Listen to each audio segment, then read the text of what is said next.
exorcismos, mano. Estuvo muy rifado, ¿no? A mí, la neta me latió el capítulo pasado porque no sabía que se podía, bueno, que podías prácticamente exorcizar con tan poco, ¿no? Vamos, ni siquiera sabía que habían exorcismos mayores y menores, güey, no tenía ni idea, güey, ¿no? Sí, pues ya ves que, por ejemplo, tanto persinarse como bautizarse, comunión, ¿cuál es la otra? Presentación y todo eso. De todos esos picherritos. Son exorcismos menores. Ajá, bueno, que también como lo mencionamos en ese capítulo, para que haya un exorcismo tiene que haber una invocación. Para que haya un exorcismo mayor. Ajá, bueno, para que haya un exorcismo mayor debe de haber una invocación, después una posesión para poder así hacer el exorcismo. Pero yo creo por eso estos son catalogados exorcismos menores, ¿no? Porque no es, bueno, sí son parte de un exorcismo, pero es como una protección para evitar la posesión. Sí, son como preventivos. Ajá. Ah, está interesante, güey, está chido. Yo ni siquiera sabía que eran esas dos cosas, güey, ¿no? Y ahora resulta que el 90% de la banda latinoamericana, güey, tenemos por lo menos 3 exorcismos. Entonces, ajá. Porque incluso la confesión, la extrema unción y la... ¿cómo se llama? Bueno, por lo menos esas son exorcismos. Sí, pero bueno, la extrema unción es cuando estás muerto, ¿no? Entonces no creo que esa la tengamos todos aún. Ajá. Pero vamos, digamos que es tu último exorcismo, ¿no? Así es. Está muy chido, güey. A mí me latió mucho ese capítulo y está interesante y sobre todo está chingón porque es el que va a poner en contexto los capítulos que vienen adelante, incluyendo ¿no? Es importante que en esta saga de exorcismos los invitamos a que chequen el primer capítulo que se llama Exorcismos, todo lo que tienes que saber, para poner en contexto de lo que se va a hablar en los siguientes capítulos y sobre todo para ver si los siguientes exorcismos pusieron en marcha como estas reglas, ¿no? Es bastante interesante y bastante didáctico ir escuchando el tema y decir, este punto es el que hablaron y ir jugando con ese pedo. Está bastante divertido, ¿no? Esa es la idea desde el video pasado. Exactamente. Que conforme fueran viendo, se fueran dando cuenta cómo van entrando en las categorías. Y para que se vayan dando cuenta que otras cosas que, por ejemplo, le pasan a Sabrina Sabrok, o a Carlos Trejo, o a ese tipo de gente, te das cuenta que es una pendejada. Es una completa charlatanería. Porque fíjate, otra de las cosas más importantes de los exorcismos es que nosotros tenemos el pedo muy hollywoodense, ¿no? Hablamos de los exorcismos y creemos que es ¿cómo te digo? Que es algo de un día o de una noche, ¿no? Que alguien tiene la posesión, automáticamente tiene ya las llagas y todo el sufrimiento, y ya nos llega un padre, dice unas cuantas madres, la avienta agua bendita y ya se acabó todo el pedo, ¿no, güey? Dentro de todo el capítulo anterior mencionamos que era un proceso aún más largo, ¿no? Entonces, es algo fascinante, güey, porque como que esa visión muy hollywoodense te hace pensar que es un proceso muy corto. Y con que llegue un vato en sotana, vámonos, y ya pasó todo. Es que, ¿no? por ejemplo, la película del Exorcista, que también vamos a hablar un poco de ella en este capítulo, es la que te da como que todas las bases de los exorcismos. Pero, por ejemplo, una película también muy buena de exorcismos es la del exorcismo de Emily Rose. Porque ella en esa película te habla de todos los aspectos médicos que propiciaron la muerte de Emily Rose. Exactamente. No creo que sea un spoiler, la película tiene más de 10 años. Tiene más de un chingo de años. Pero bueno, vamos, lo que está chingón. Y ella fue sometida a un exorcismo de 5 años. Ajá. Fueron aproximadamente 5 años los que ella estuvo en este proceso del exorcismo. De exorcismo, ¿no? Y es por eso lo que dices, ¿no? Cuando vemos en la televisión a charlatanes, ¿no? Como Sabrina Sabro, como Carlos Trejo, o como toda esta serie de personajes que por alguna razón están en televisión, ¿no? Que dicen hacer exorcismos rápidos y fáciles, pues es completamente falso, ¿no, güey? Porque son procesos muy largos dentro de todo este mito judeo, cristiano, católico, protestante y todo ese tipo de pedos, ¿no, güey? Así es. Está bien interesante, güey. Para todas aquellas personas que son nuevas en el canal, los invitamos porque cada viernes estamos teniendo lives en el canal del Podcast Perdido, todos los viernes 10 de la noche, de 10 a 12 de la noche, en donde cada live es una pregunta que le hacemos al público, ¿no? Esta semana, ¿de qué trató, mano? El live de la semana pasada fue el de... ¿Cuál fue? De las brujas, ¿no? Cuéntanos tu historias de brujas. Esta semana, la pregunta que les hicimos a nuestro público es que nos contaran anécdotas de las brujas, y lo que me llamó muchísimo y sobre todo poderosísimamente la atención es que yo tenía entendido que en todo el territorio mexicano, tan norte, centro y sur, a las brujas se presentaban como bolas de fuego, ¿no? Y se les llamaba, ¿cómo se les llamaba? Es ahumador, ¿no? Ahumador. Pero ¿cómo se les llama? Ajá, son las tlahuelpuchis. Las tlahuelpuchis, y la traducción de tlahuelpuchi es ahumador luminoso. Ahumador luminoso, ¿no? Entonces yo tenía entendido que en México, que todo el territorio nacional, en México nada más, se le conocía así, ¿no? Como tlahuelpuchi. O sea, las brujas en México se llaman tlahuelpuchis, y una manera en la que salen es como bolas de fuego. Y en los montes, ¿no? En las terracerías y todo ese tipo de pedos, ¿no? Escondidas en montañas o en montes. Pero lo que me quedó bien claro en este live anterior fue que gracias a que nos siguen, muchas gracias a que nos siguen personas de Colombia, de Argentina y de Chile, y nos cuentan exactamente la misma historia, ¿no? Nos cuentan que en sus países también a las brujas no se les llama tlahuelpuchi, obviamente. Me parece que en Argentina se llama la luz mala o algo así. Nos comentó, sí, ¿no? Nos contaron. Mira, fíjate, vamos a darle seguimiento a eso, ¿no? Ajá. En el live los invitamos a que ustedes nos cuenten su experiencia. Ajá. Y nosotros ahí la platicamos y pues seguimos el tema a partir de eso, ¿no? Ajá. Nos estuvieron platicando de Argentina, como dices que era la luz mala. Sí. En Colombia, un seguidor también nos platicó una historia de Colombia. ¿Cómo se llamaba? No recuerdo, ¿no? No recuerdo mucho. Ajá, es que llegaron un montón de era el que veía en la ventana como lava, ¿no? Y sí. Yo les dije que ese probablemente tenía que ver más con fenómenos ufológicos que otra cosa. Pero, por ejemplo, los invitamos a que ahí pues nos estén contando sus historias, ¿no? Se ponen buenos. Y luego pueden unirse al grupo ¿Quién perdió el podcast?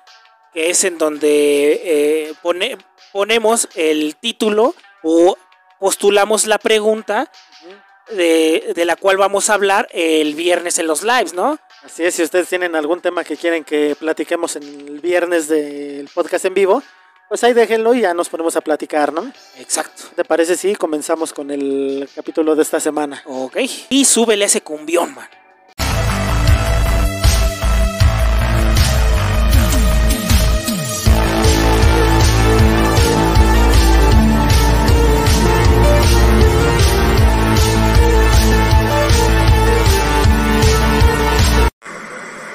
Y ahora sí, mano, quiero que me digas de qué vamos a hablar hoy, porque yo, la verdad, debo decirte que yo estoy muy desentendido del tema, ¿no? A mí me sorprendió y me sacó de onda mucho el capítulo de exorcismos, todo lo que debes saber, porque yo estaba muy entendido en eso. Yo tenía una visión muy hollywoodense, absolutamente todo de esto, pero me parece que el capítulo de hoy tiene que ver mucho con Hollywood, güey. Pues sí, básicamente. Sí, ok, sí. Entonces, dime de qué vas a hablar hoy y sorpréndeme. Esta semana te voy a hablar del exorcismo de Ronald Hunkeler. Ok. ¿No? Bueno, el nombre como tal no me dice nada, pero creo que está relacionado con algo en Hollywood. Ajá. Pero vamos, pues continúa. El nombre como tal no nos dice nada, pero conforme vayamos avanzando, te vas a dar cuenta de quién estamos hablando. Ok. ¿No? Va. Entonces, vamos a empezar, ¿te parece? Me parece perfecto, güey. Apúrale. En 1971 llega a las librerías la novela de terror El Exorcista. Exacto. Del escritor William Peter Blatty. Y en 1973 la adaptación cinematográfica aterraría a todo el mundo. Es que la verdad, el exorcista se llama, ¿no? Definitivamente es una de las películas que más dan miedo, güey. Aunque seas escéptico, güey, aunque no creas. Yo soy escéptico de cualquier religión, entonces yo no creo en fantasmas, entonces pero veo esa película y sí te da cosa, güey. Está muy bien hecha, güey. Está muy chida, güey. Pero fíjate, como hablamos en el capítulo pasado, yo te dije que podríamos considerar la posibilidad de que esto fuera cierto, ya que en diferentes religiones hablan sobre exorcizar demonios. Así es. Así que, pues bueno, pero ¿dónde comienza todo este desmadre de la película El Exorcista? Sí, hay que poner un poquito más en contexto. Estamos hablando ahorita de la película El Exorcista y de Ronald Hunkeler porque hay un vínculo entre estas dos historias, ¿no? Así Entonces, es. ¿cuál es ese, güey? Vamos a empezar. En 1950, mientras cursaba el último año en la Universidad de Georgetown, un colegio jesuita, un maestro de Blatty, de William Peter Blatty, llamado Eugenio Gallagher, que era un sacerdote, le contó sobre una extraordinaria historia donde un niño evangélico luterano de 13 años estaba en medio de una posesión demoníaca, pero que se había salvado gracias a una serie de exorcismos. Entonces, la historia del exorcista surge del exorcismo está por así basado decir, en está la basado historia de este. en la historia de Ronald Hunkeler, ¿no? Solamente que para la película lo cambiaron y lo hicieron una niña y lo pusieron, vamos, pues ahí, no sé de qué hay, tal vez ahorita me digas de qué año viene el exorcismo real, pero bueno, la película toma muchas libertades creativas, pero de donde surge todo esto es de la idea de este escritor de William Blatty. Cuyo maestro le platicó la historia de un niño exorcizado. Así ¿no? es que en muchas ocasiones se habla que Blatty leyó un artículo acerca del exorcismo. Ajá.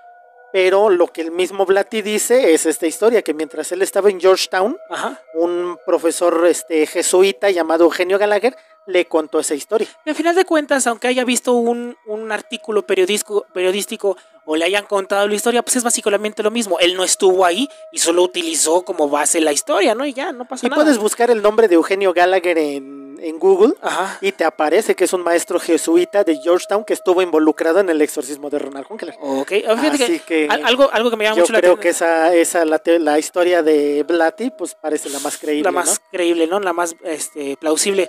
Lo que me llama mucho la atención es que una de las mejores universidades de Estados Unidos sea jesuita, ¿no? Y hay que tener en cuenta que los jesuitas es una banda que tiene mucho dinero, güey. Mucho dinero, güey. Aquí en México estuvieron metidos hasta la médula, hasta la guerra cristera o algo así. Pues me parece que la Universidad de Anáhuac es jesuita. Es jesuita, güey. Lo es, güey, ¿no? Son instituciones con muchísimo dinero, ¿no, güey?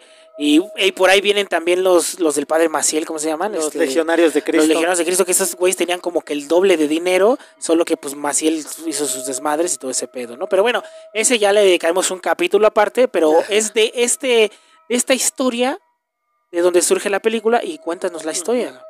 El verdadero nombre de este chico se mantuvo en secreto durante décadas. En su momento fue conocido por los seudónimos de Roland Doe o Ruby Mayhem. El Doe es el que luego ponen como el desconocido. Es como aquí en México que te ponen Javier N. Así es. O Juanito N. Es algo así por el estilo. Entonces, es el Doe, ¿no? Es el Doe, Entonces, todo esto fue hasta 1978 que se encontró el diario de uno de los curas que ayudaron en este exorcismo. Y ahí en ese libro se narra que el exorcismo duró 6 semanas, fue realizado en Mount Rainier, Maryland, y finalizó el 19 de abril de 1949 en Bellnor, Missouri. Ok, aquí lo que me llama mucho la atención, me llama poderosísimamente la atención, es que el diario se encontró como 8 años después del estreno de la película. 5 años después del estreno de la película. Pero lo que me llama mucho la atención es que no es el mismo Hunkeler el que sale a dar como que la noticia de que esto era un caso, no, es a partir de que se encontró el diario de un cura, ¿no? Incluso curiosamente, ya al final te voy a contar toda esta historia, pero el nombre de Ronald Hunkeler empieza a aparecer hasta el 2001, más o menos. ¿Ah, sí? 2001, 2002, es cuando ya se supo realmente el nombre era Ronald Hunkeler. Porque hubo muchos seudónimos. Incluso cuando encontraron el diario, ¿no? Del padre. En el diario aparecían los seudónimos. Y aparecía un poco más centrada la historia. Porque acuérdate que la película se hizo a partir de lo que Blatty... De la novelización del caso que le contaron al escritor, ¿no? Que le contaron, investigó un poco, pero ya... Algo más certero dentro de la investigación fue este libro que se encontró en 1978. Está fenomenal. A mí no me deja de impactar este pedo, güey, porque es, por así decirlo, un teléfono descompuesto. Es que, por ejemplo, la película dice basada en hechos reales. Pero todo lo que 5 años después encuentran un texto real que te habla de ese exorcismo. Exactamente. Es como, ¿sabes cómo es? Es como si la película que más nos da miedo de Aliens, güey, ¿cómo se llama? Fuego en el cielo, Fire in the Sky. Fire in the Sky. Ya salió la película, ¿no? Es como si de repente ahorita en un sitio encontráramos, no sé, güey, un tape en donde venga un video del leñador real de donde salió esa película, ¿no, güey? Es algo que le da hasta cierto punto credibilidad, güey. Y estos güeyes se encontraron en el libro. Este chico, como te digo, era Ronald Edwin Hunkeler. El nombre real. El nombre real del chico, ya el nombre completo se supo hasta por el 2001. No, ahorita vamos a ver por qué. Ronnie nació en 1939 y creció en una familia de clase media en Cottage City, Maryland. No, era de una familia luterana y anglicana luterana. Entonces... Cuando Ronnie tenía 14 años, Matilda Hendricks, la tía Tilly murió a causa de cáncer. Ella era una figura muy cercana a la familia y mostraba un especial interés en Ronald. Se especulaba que probablemente la tía Tilly abusaba de él. Pero pues digamos que nada más son especulaciones, no hay pruebas concretas. Bueno, muchas de las especulaciones terminan siendo falsas y terminan siendo... Las especulaciones terminan siendo opiniones basadas en la moral de cada persona, ¿no? Especulas algo horrible de alguien porque pues tú sientes esa inseguridad o algo así, no sé. Si es una especulación, ni siquiera hay que tomarla en cuenta, ¿no? Así es. Un par de meses después comenzaron a escucharse golpes y arañazos provenientes de las paredes de la habitación de Ronald. Después de la muerte de la tía, ¿no? Tilly. Los objetos volaban por la habitación y se escuchaban pisadas apresuradas de tacones. Y la cama de Ronald temblaba y se movía por sí sola. Ok, que eso es mucho de lo que sale en la película El Exorcista, ¿no, güey? Así es. Pero eso ya podrían catalogarse como poltergeist. Es que estos son sucesos, o algunos expertos llaman que este tipo de casos son fenómenos clásicos de poltergeist. Ok. Y, por ejemplo, la Universidad de California, la UCLA, sí, tiene o tenía un departamento de parapsicología. Oh, está muy cabrón. Y ellos lograron determinar las causas que provocan un poltergeist, que normalmente llegan a ser adolescentes en estrés.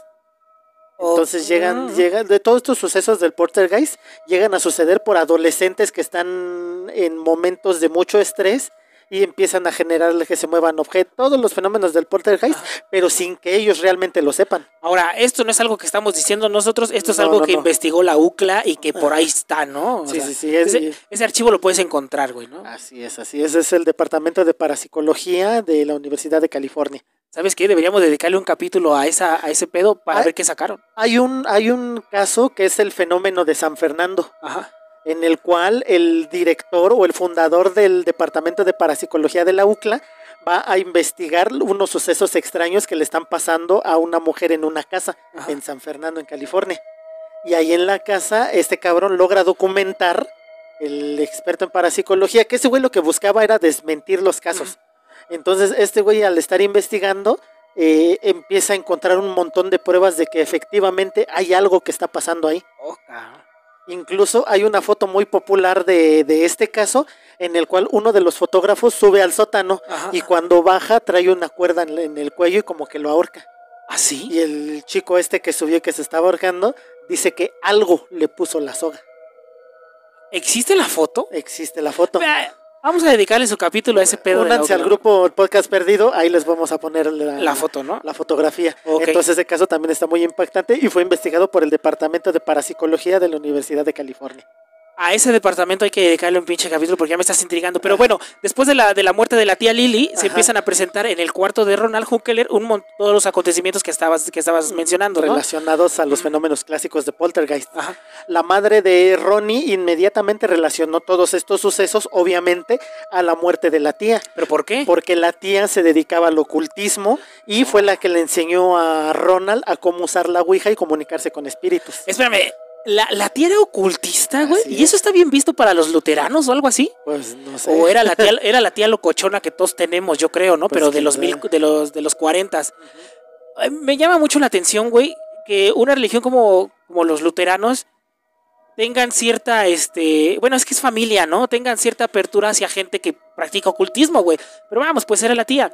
¿No crees que el acercamiento de la tía se deba más a que vio algo en Ronald Hunkeler que al abuso, que así es, yo creo que está más relacionado a todo eso. Yo creo que vio algo en Ronald, ¿no? Porque es muy curioso, se muere la tía y de repente con Ronald se empiezan a manifestar estas cosas, güey. La tía vio algo en él, yo creo, ¿no? Y por ejemplo, como lo hablamos en el capítulo pasado de los exorcismos, debe de haber una invocación, debe de haber una invitación. Exacto, el capítulo pasado mencionamos que para que un exorcismo pueda ser, el primer paso es que necesitas una invocación. Y aquí estás diciendo que la tía de Ronald Hunkeler era ocultista y le enseñó a jugar la ouija.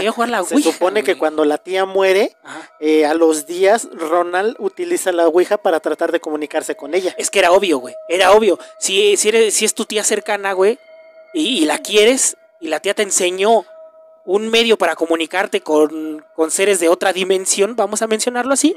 Pues es obvio que te va a ganar la curiosidad y ¿qué pego? ¿Dónde está mi tía, güey? La voy a buscar, güey. ¿Qué es lo que pasa en la película del Exorcista? Ajá. En la película del Exorcista, un padre o un arqueólogo encuentra una figura de Pazuzu. Y esa figura termina en la casa de Regan. Y es la que trae el demonio y la que hace todo el desmadre. En la historia del Exorcista, la invocación se da por medio de esta figura. Y en el caso de Ronald Hunkeler, la invocación se da por medio de la Ouija, que la sabe usar porque se la enseñó la tía ocultista, ¿no? Así es. Ahí tienes el primer vínculo y ahí tienes el ritual que se tiene que hacer, la invocación. Y otra de las cosas que, por ejemplo, vimos en el capítulo pasado, para que una persona pueda ser poseída, se debe de encontrar en un momento de debilidad. Y se había muerto la tía, güey. En un momento vulnerable. Y justo cuando la figura más cercana que tenía se muere, pues se encontraba... Okay. Entonces todo eso definitivamente, güey, tenemos que recordar, fue una genialidad, güey, poner el capítulo de exorcismos, todo lo que tienes que saber, el de la semana pasada, güey, para poner en contexto todo este caso, porque si no hubiéramos tenido ese capítulo como contexto, güey, las cosas pasarían y no sabrías por qué. Aquí al menos ya tienes una explicación. Conforme vayamos hablando de esto, se van a ir dando cuenta de eso, ¿no? Ajá. Entonces, fíjate, como la familia era luterana, sí, mandaron a hablar le hablaron al reverendo Luther Schulze. Y este cabrón los ayudó. En primera instancia, el padre Schulze se llevó a Ronnie a su casa. Okay. Pero se lo llevó para ver si los fenómenos eran provocados por el niño o el problema estaba en la casa. Bueno, es una jugarreta bastante interesante. Vamos a hacer a un lado, para esta ocasión vamos a hacer a un lado toda la pinche controversia de los padres todos los chistes fáciles, ¿no? Que salen, pues porque ellos se lo ganaron, ¿no? La verdad se lo ganaron. Vamos a hacer todo esto a un lado. Entonces el padre lo que hace es, no sé si es el niño o la casa, pero si llega a ser el niño, bueno, hizo el experimento, saco al niño y si los eventos suceden en la casa, entonces la casa, ¿pero qué pasó? Fíjate, vamos a regresar al capítulo anterior. Una de las pruebas que se hacen para determinar si hay una posesión o es simplemente sugestión es decirle algo, cualquier cosa en latín o en cualquier idioma, algo así random. Si la persona reacciona a lo que está diciendo, es meramente sugestión. Pero si le dices algún rezo o alguna palabra sagrada en latín o en algún otro idioma y la persona reacciona violentamente, es porque existe posesión. Entonces, pues al llevarlo a su casa, le hizo las mismas pruebas. Sí, porque vamos, pues, el padre se lo llevó a su casa y dice, si este chamaco está mamando, vamos a llevarlo a un ambiente que no conoce, güey. Porque posiblemente el niño mueve cosas, pero pues porque sabe que ya están ahí y sabe hacer este tipo de cosas y vamos, pues puede ser sugestión. Lo sacas de su cuadro y vemos si también es la casa, ¿no? Pero vamos, pues ya que se lleva el padre al niño, ¿qué pasa en la casa del padre, güey? Se vuelve a presentar el mismo fenómeno. Los fenómenos empiezan a suceder, ¿no? En la casa. Entonces es cuando determina el padre Schulze que el problema es el niño. Entonces, pues primero lo que... Espérame, ya en la casa ya no se manifestó nada, ¿no? No, fue en la habitación del padre Schulze. Sí, cuando se lo lleva. Entonces, definitivamente, bueno, definitivamente era Ronald. La conclusión del padre es el chamaco. Así es. Luego de esta experiencia, el reverendo Schulze le dijo a los padres que lo llevaran con psicólogos, psiquiatras y médicos para que lo analizaran y encontraran el problema. Sin embargo, no encontraron ningún problema médico con el adolescente. Pero para este capítulo definitivamente nos vamos a estar remontando al primer capítulo de exorcismos, ¿no, güey? Pero dentro de lo que mencionabas en el capítulo de exorcismos es que un padre que va a realizar un exorcismo o que se presenta ante un caso de posible posesión para realizar el exorcismo, está obligado a contactar con profesionales de la salud mental. Así es. Para descartar. Lo primero que tiene que descartar antes de un exorcismo es un problema mental, ¿no? Incluso recordamos el caso en el que Carlos Trejo, el estúpido de Carlos Trejo, güey, le hizo un supuesto exorcismo a una niña que tenía problemas mentales y metió en un pedo a Televisa, güey, al güey. El güey tuvo que vender unos cantones y el güey tenía dinero, tuvo que vender unas casas y todo para salir del pedo porque Televisa lo abandonó, güey, porque este es tu problema. Carlos Trejo se comprueba, una vez más, el capítulo anterior ayuda para poner en contexto todos aquellos charlatanes y se comprobó que el caso de Carlos Trejo fue una estupidez porque utilizó a una niña que problemas tenía mentales, problemas güey. mentales. Entonces aquí el padre... Problemas psiquiátricos principalmente, ¿no? Cerrando el paréntesis, aquí el padre, ¿qué es lo que hace, güey? Seguir la estructura del exorcismo y decir, lo primero que hay que hacer es mandar a este niño con un especialista para que le revisen la cabeza y todo el pedo. La conclusión del especialista fue... que no tenía ningún problema, que no existía cabrón, ningún güey. problema psiquiátrico con el chico. Ahora, espérame. Ya entra mi yo güey, entra mi yo escéptico. La psicología en los 40, pues yo no sé qué tan chida estaba, pero bueno, adelante. Bueno, estamos hablando de una época en la que se daban lobotomías a diestra y siniestra. Sí, no, antes si el niño hubiera nacido unos 10 años antes y le hubiera pasado lo mismo, le hacen lobotomía, güey, ¿no? Pero bueno, Sí. ajá. Entonces, el reverendo Schulze les dio otra opción, Ajá. que era acudir a un cura católico. ¿Por qué? Lo que te iba a decir, Porque qué? todo el ocultismo y la demonología, digamos que su contraparte es el catolicismo. Porque los católicos son los que creen literalmente en el infierno, en los demonios, en Satanás. Es por eso mismo que yo siempre hago esta crítica ¿cómo se llama? Al satanismo. Al satanismo, ¿no, güey? Por ahí hay un satanista muy famoso y así.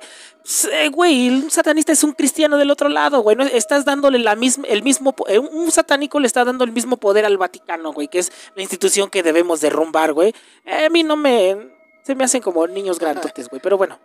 Bueno, entonces ellos acudieron con un sacerdote llamado William Bowdern. Ajá. Este cabrón, también jesuita, había escrito un libro llamado Estudio de los casos de los sacerdotes jesuitas. Okay. Y este libro pretendía ser una guía de exorcismo. Él ya estaba formando estaba formando exorcistas. Entonces este padre, este sacerdote, junto con al menos 15 curas, realizaron alrededor de 20 exorcismos durante 3 meses en Ronald Hunkeler.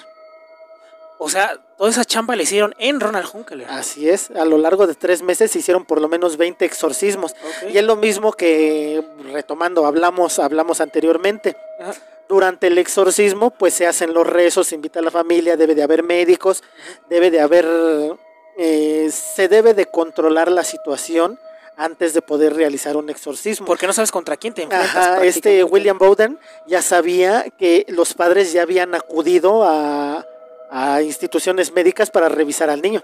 Ajá. Entonces es cuando él solicita la autorización del obispo para que le permita hacer el exorcismo, lo cual tiene luego. La autorización la tiene enseguida. Porque ya habían llevado al niño a instituciones.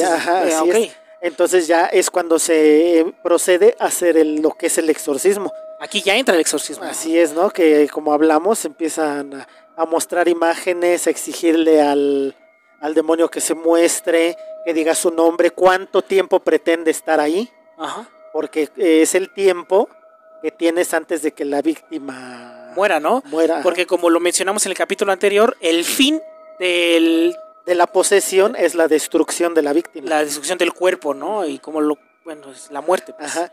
Entonces, en el libro, el padre Bowden describió sucesos sobrenaturales como la aparición de textos escritos a manera de rasguños en la piel de Ronald.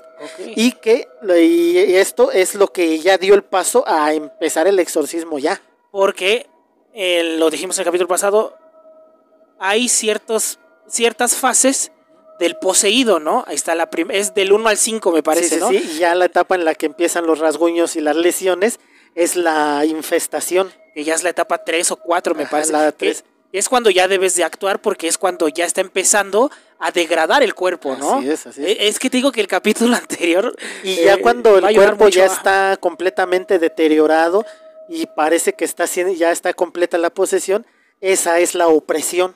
Ok. Porque ya en la opresión es cuando ya se empiezan a ver comportamientos más erráticos y más violentos. Ok, entonces ahorita por el momento lo que cuando se empiezan a manifestar son la infestación. Entonces por el momento el padre que escribe este libro y que es el que le hizo el exorcismo a Ronald Hunkeler, ya empezó a ver llagas en Ronald Hunkeler, ¿no? ¿Qué más? Rasguños profundos. Ajá. ¿No? Entonces este cabrón, el padre Bowden, mientras llevaba el exorcismo, escribió en su diario el 10 de marzo de 1949, que es cuando empiezan los exorcismos. Ahorita literalmente es lo que vas a decir. Así es, te voy a leer textualmente lo que dice. Ronald apareció en trance mientras su colchón se sacudía y había un rasguño que marcaba el ritmo de los soldados en marcha. Una reliquia de segunda clase de Santa Margarita fue arrojada al suelo sin que ninguna mano humana lo hubiera tocado. En ese momento, Ronald se sobresaltó del susto al ver la reliquia. Una noche, la palabra Lois estaba escrita con rasguños en las costillas del niño. Las heridas eran profundas, pero no sangraban. Entonces, el demonio lo tiene adentro. El demonio lo tiene adentro, igual como vimos anteriormente, dentro de los exorcismos bien hechos, debe de haber un médico. El médico va a determinar si las lesiones que tiene son de gravedad o no son de gravedad. Cuando en un exorcismo una persona empieza a contorsionarse o a contorsionarse, normalmente los huesos se doblan. Ajá. Y cuando los huesos se doblan, significa que está en posesión, que hay una entidad dentro de él. Ajá. Cuando los huesos, en vez de torcerse, se rompen, es porque no hay nada. Entonces, lo mismo pasa con estas llagas, las que tienen las costillas. Las heridas eran muy, muy profundas. Pero no sangraban. Eso significa que tiene la entidad dentro. Sigue infestado. Porque todos aquellos que hemos recibido un cuchillazo o algo así, bueno... Sí, pues dejámoslo así. Sabemos que cualquier pinche herida en el pecho sangra. Es muy, muy escandaloso. Y sangra bien. Ajá. Entonces, pues es parte de lo que el padre Bowden junto con los demás que estaban ahí vieron. Ajá, entonces, como hablamos que en 1978 encontraron el libro, es uno de los padres que estaban ahí haciendo el exorcismo. O sea, aparte del libro que escribe este padre, encontraron el diario de uno de los que estaban presenciando el pedo. Ahí, así es. Y también pone lo mismo. Es que está fenomenal todo este pedo, güey. Entonces, como te digo, pues ya se empieza a llevar todo el exorcismo, se va llevando por fases, pero determinan que las condiciones no son adecuadas. Estaba todo esto sucediendo ahí en su casa. En la casa del padre, que es donde estaba el niño, ¿no? No, ya en la casa de los Hunkeler. Ah, ok. Entonces ya determinan que no pueden seguir trabajando ahí, porque no existen las condiciones para que el chico permanezca en su casa, para que permanezca. Entonces el 21 de marzo de 1949, ya pasaron 11 días. Sí. Es cuando se llevan a Ronald al Alexian Brothers Hospital de Belle-Noire en San Luis, Missouri. ¿Existe aún ese hospital? Me parece que sí. Ay, güey. Entonces ya cuando lo meten ahí en ese hospital, se supone que ya tienen las condiciones tanto médicas como sanitarias de los 50 para poder atender al muchacho. Porque hay que tener en cuenta algo, y esto sí suena muy lógico, güey. Dentro de la posesión, como lo mencionaste hace rato, el fin de la posesión es la degradación y la muerte del cuerpo. Sí. Y ya se escapa el demonio, pero mata al cuerpo, ¿no, güey? Entonces, ¿qué hacen estos padres? Están siguiendo los pasos de la información que pusimos en el capítulo pasado, ¿no? ¿Qué hacen estos padres? No lo podemos tener en la casa porque el niño ya está presentando llagas, güey. Entonces esas madres se van a quedar, güey, ¿no? Y luego la habitación era muy pequeña para la cantidad de gente que tenía que estar ahí. Entonces, ¿qué hacen los padres? Me los llevamos a un pinche hospital, porque si este exorcismo termina por ahí de la quinta fase, el niño va a quedar muy madreado y va a quedar va a necesitar atención médica. Moribundo, y va a necesitar atención médica inmediatamente, güey. Todo tiene lógica dentro del contexto del exorcismo en este pedo, güey. El caso de Ronald Hunkeler está genial. Entonces, por eso se considera que el caso de Ronald Hunkeler, dentro de los exorcismos, es considerado como uno de los más reales o más importantes, más plausibles, güey, más posibles. Ok. Entonces, ya te digo que se lo llevan ahí, entre todo el desmadre. Ese cabrón llegó a lesionar gente. Pero llegó a lesionar gente de manera grave. Sí. Al propio padre Bowden le rompió la nariz de un madrazo, de un patadón, creo. Y era un niño. Y hay que tener en cuenta, lo vimos en el capítulo anterior, que una de las peculiaridades del infestado, de la posesión, del poseso, es incremento de fuerza, ¿no? O fuerza inhumana, o fuerza sobrenatural. Sí. Que no corresponde a la persona que está, ¿no? Así es. Entonces, ya estando en el hospital es cuando ya se empieza a realizar todos los ritos que, como bien platicamos, aparecen en el ritual romano. Los rezos, las oraciones y todo el desmadre. Que por cierto, ese libro existe, ¿no? Sí. ¿Cómo se llama? Es el Rituale Romanum. Rituales romanos. El ritual romano, que en todas las iglesias existe. Difícilmente te van a dar acceso a ese tipo de libros, pero en cualquier lado lo encuentras. Yo creo que ¿Sabes dónde creo que lo encuentras? En el centro, en la calle de Donceles, hay un pasaje donde venden figuras y cosas para iglesias.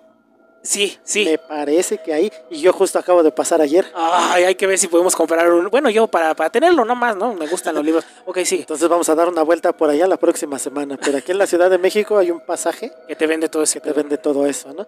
Entonces digamos que todo esto sucede ya para el 19 de abril de 1949. Ronnie es ya cuando finalmente lograron expulsar al demonio. Ajá. Expulsan al demonio y es cuando ya las heridas y todo lo que tiene comienza a sangrar. Porque deja el cuerpo. Porque ¿no? Ya es cuando los médicos determinan, ¿sabes qué? Ya no está poseso. Porque ya está y como ya está en el hospital, pues ya le empiezan a atender las heridas y todo. Uh-huh. Y ya después, cuando ya Ronnie se encuentra en mejores condiciones, le preguntan qué pasó, ¿no? ¿Qué fue lo que él vio o qué pensaba? Uh-huh. Y él dice que pues simplemente él sentía que estaba como que encerrado en un cuarto oscuro. Hasta que un día vio al arcángel Miguel que estaba blandiendo una espada contra un demonio. Okay. Una espada de fuego blandiendo un demonio. Y es como finalmente logró salir de esa habitación para despertar ahí en la cama del hospital. Su visión es como una portada de disco de heavy metal, pero... A mí me parece una de las imágenes más increíbles, una de las imágenes que... Porque es la imagen, es que ¿sabes qué? Esa es la imagen clásica del arcángel Gabriel, güey. ¿Cuál es? Es blandiendo una espada sobre un demonio. Entonces, si el niño era luterano y pero era... mamado y con su espada. Ajá. Y su yelmo sí, y todo. Es la imagen clásica, poderoso. Güey. Seguro Zack Snyder la reprodujo en alguna de las películas. Pero bueno, y teniendo en cuenta que el niño ya era religioso, pues era obvio que después de este trance iba a haber algo así, ¿no? Uh-huh. Porque bueno, también es parte de su rito, ¿no? Sí, porque incluso entre los rituales que le llegaron a hacer, pues lo bautizaron, le dieron la comunión. Y porque todo son exorcismos menores, ya lo mencionamos, ¿ok? Ajá, sí. Y ahora, no es que cuando el demonio es exorcizado de un cuerpo, salga, ¿no? Y se te presente y se vaya como en la película Constantine, ¿no? Uh-huh. Que sale el demonio, lo ve y dice, no, simplemente ya deja, vamos, pues el fin de porque aquí como que terminó muy simple el exorcismo, pero es que así es, ¿no? Sí, cuando termina un exorcismo ya termina y ya, güey, o sea, no hay una gran explosión. No sale un demonio, no. Sabes que ya acabó el exorcismo por ciertos datos que dentro del capítulo anterior dimos. Uh-huh. ¿Y cuál es? Que sus heridas empiezan a sangrar, güey, ¿no? Así es. Ok, güey, entonces fue un buen dato que lo hayan llevado al puto hospital, güey. Entonces, bueno, esto es como... digamos que concluye la historia de Ronald Hunkeler. El exorcismo. El exorcismo, ajá. Pero, por ejemplo, en el 2001, ya ves que te había comentado que cuando se conoce el nombre de Ronald Edwin Hunkeler, ajá, es en el 2001. En el 2001, el investigador J.D. Ward, en un artículo publicado en el Skeptical Inquirer, titulado Who is the Ronald Doe, the boy who inspired the exorcist, ajá, o que significa quién es Ronald Doe, el chico que inspiró al exorcista. Este cabrón, J.D. Ward, es el que revela la identidad de Ronald Edwin Hunkeler y nos cuenta un poco de su historia después del exorcismo. ¿Todavía está vivo? No, bueno, ahorita llegamos. Bueno, pero para ahorita llegamos con Ronald Hunkeler. Ajá, pero bueno, para el 2000 tantos. 2001 es cuando conocemos el verdadero nombre de Ronald Hunkeler. De Ronald Hunkeler, pues lo mencionaste al principio, ¿no? Así es, pero para el 2000, o sea, sí sobrevivió. Bueno, sí, obvio sobrevivió a ese desmadre, ¿no, güey? Mira, ahorita llegamos. Porque, ¿no? El niño es de los 40. Y en el 2001 sale ese pedo, ya estaba viejito, ¿no? Ronald Hunkeler murió el 2020. Ay, bueno, pues, ¿2020? 2020. ¿En serio? A los 86 años. Ah, cabrón. A ver, sigue. No te interrumpo. Entonces, Ronald Hunkeler, ya después de todo el desmadre que pasó con el exorcismo, pues siguió estudiando, terminó sus estudios y se convirtió en ingeniero. Okay. Ya como ingeniero trabajó en la NASA. Tenía que ser, no sé por qué no me sorprende. Y este cabrón patentó una tecnología especial para hacer que los paneles del transbordador espacial fueran resistentes al calor extremo.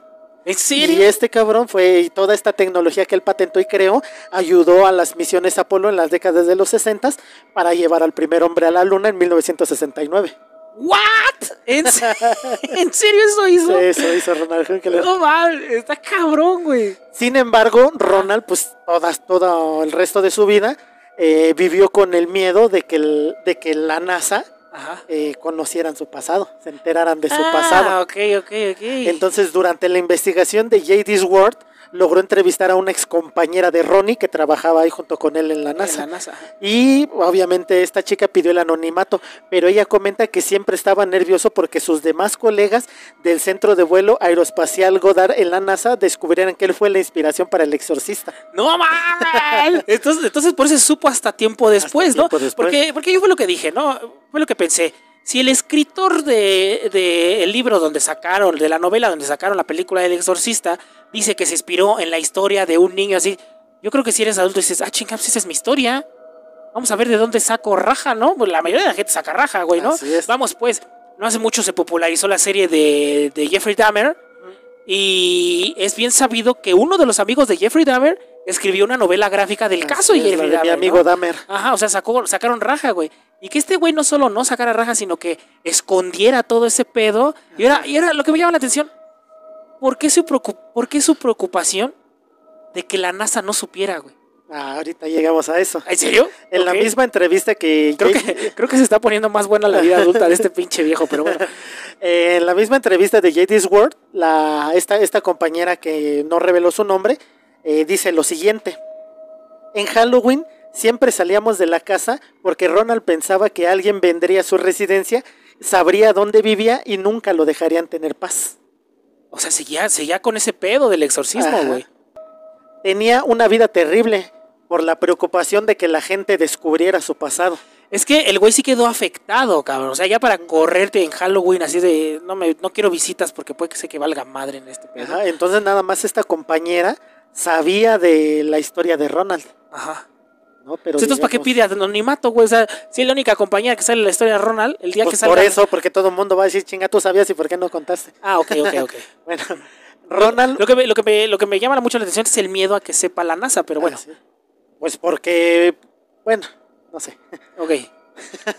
Ronald murió el 10 de mayo del 2020 a causa de un derrame cerebral. Ajá. Una mujer cercana a Ronald en el funeral... Sí.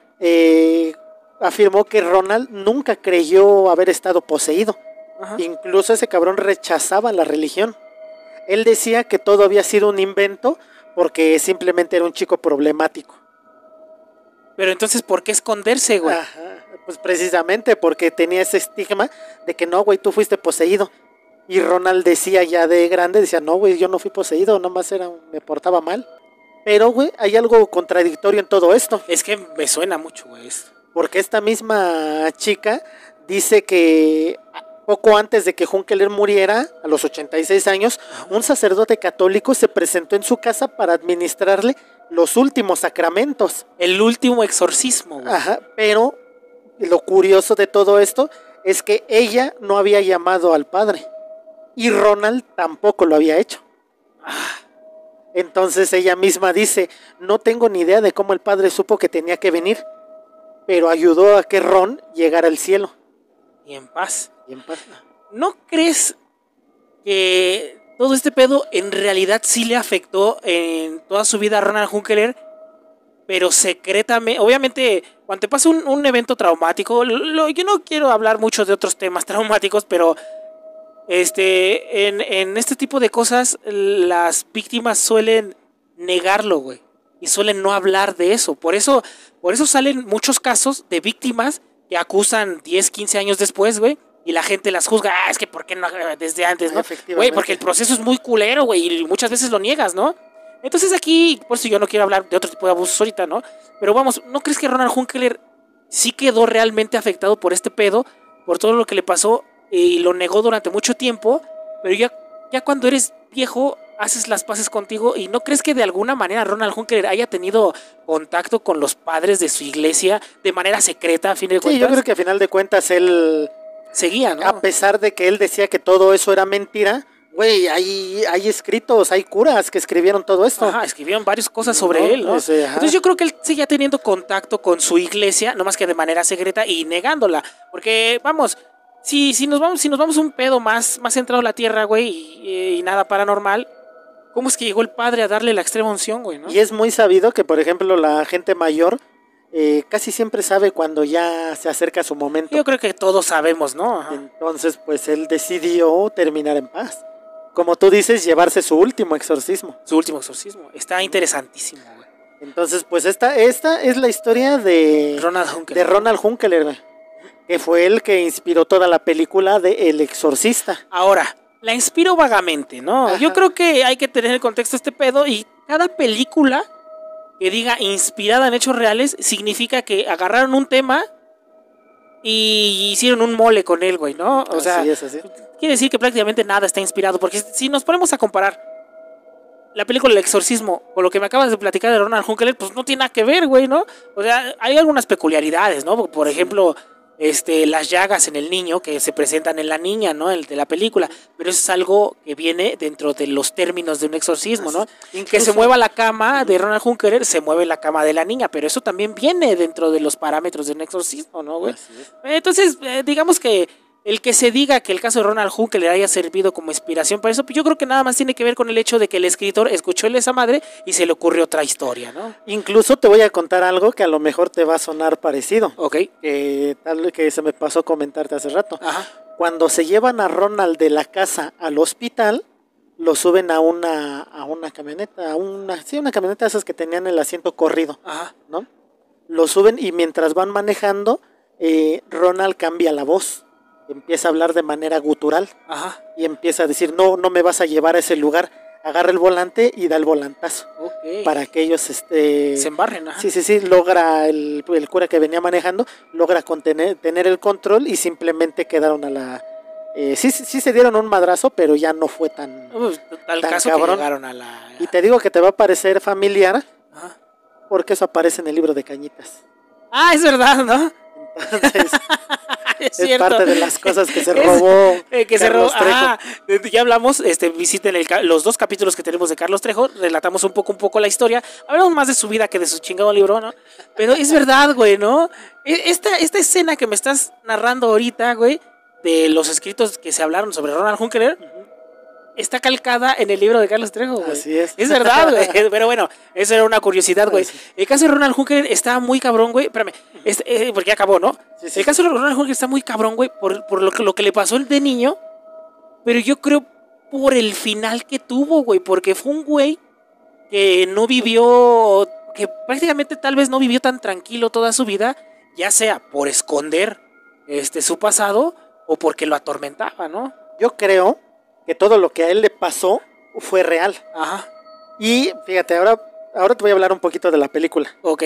Ajá. Porque toda la maldición de lo que le pasó a Ronald Hunkeler aparentemente se fue a la película, a la producción de la película. ¿A la producción de la película, crees? Así es. Okay. Fíjate, déjame contarte unas curiosidades. Espérame.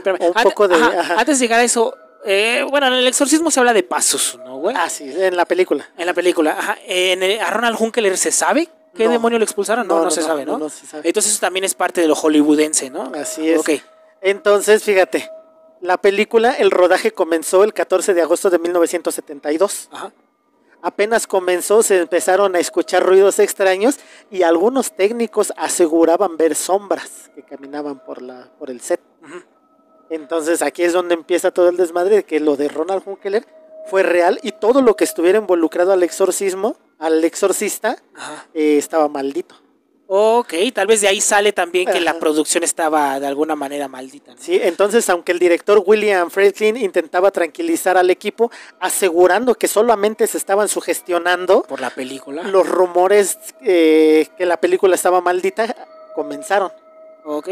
Entonces todo esto comienza porque un par de días antes de iniciar el rodaje, el set se incendió y en el incendio murieron 3 trabajadores. Ay, cabrón.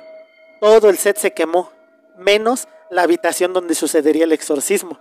Eso está raro, ¿no? Está interesantísimo. Ajá. Que mira, dentro de la producción de la película, ya ves, aquí hablamos tanto de lo escéptico como de lo que no. Ese es el podcast perdido. Durante la producción de la película hay una escena en la que se ve que Regan comienza a exhalar vaho. Ajá. Y ese efecto se logró poniendo refrigeración en la habitación para bajar completamente la temperatura y todos los que estuvieran en la habitación exhalaran vaho. Sí sabía, güey, que eso era real, ¿no? Ajá. Que sí los congelaron a los güeyes, ¿no? Entonces probablemente por eso no se quemó la chingadera. Ah, bueno, ok, sí. Aquí vamos a cuestionarlo todo, ¿no? Así Aunque es. le abramos las puertas a lo extraordinario, aquí ya vienen ciertos cuestionamientos, ¿no? Ajá. Ok.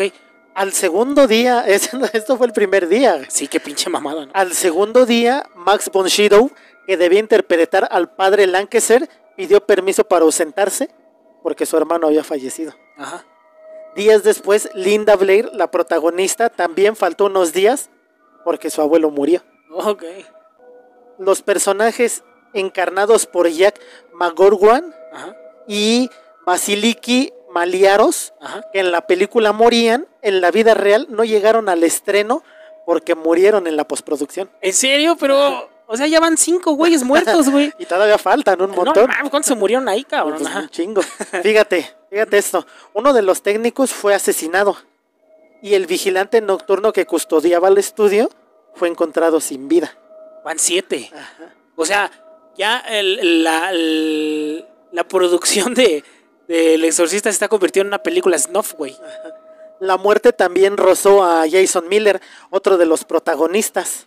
Su hijo estuvo gravísimo después de sufrir un terrible accidente en su motocicleta. Okay. Estuvo al borde de la muerte.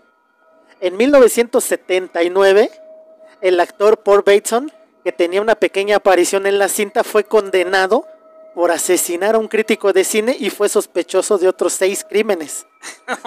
Hay mucha muerte alrededor de esta pinche película. En 1987, el hijo de Mercedes McBride, la mujer que puso la voz al demonio que poseía a Regan, mató a su esposo, a sus hijos y después se suicidó. Se desvivió. Ajá. Está muy loco, güey.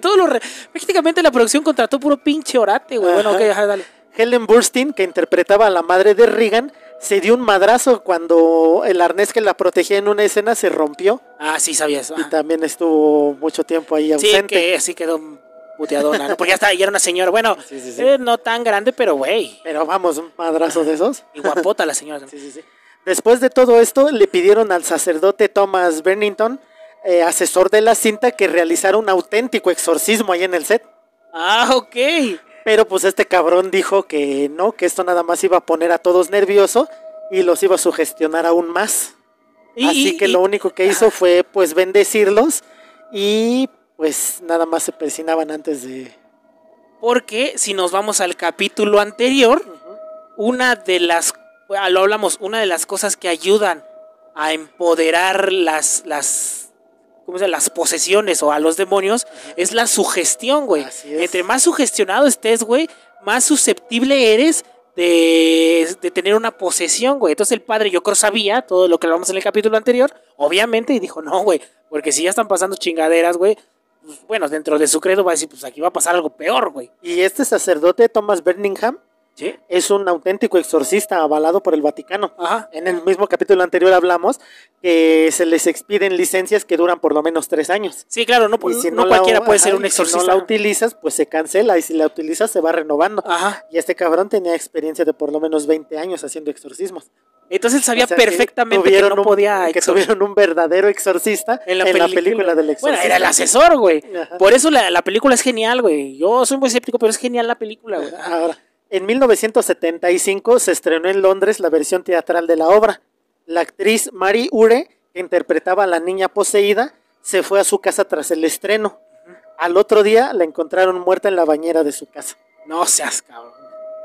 El 28 de octubre del 2010, un colaborador de un prestigioso portal de noticias especializado en cine murió desangrado tras arrancarse su mano a mordiscos, minutos después de escribir un artículo titulado La maldición del exorcista. ¿En serio eso pasó, güey? Ese parece que es creepypasta, pero... Es que es lo que te iba a decir, parece una pinche creepypasta. Se arrancó la mano y después de escribir sobre la película que está matando gente. Oye... Ese parece ser un creepypasta, eso parece ser falso, pero... Pues esperemos llegar al próximo capítulo. Exactamente. Muchas gracias por acompañarnos, banda. Nosotros fuimos el Podcast Perdido. No olviden suscribirse, activar la campanita y dar like. Eso nos ayudaría mucho. Nos vemos y bye. La próxima semana, güey, se dice. Corte.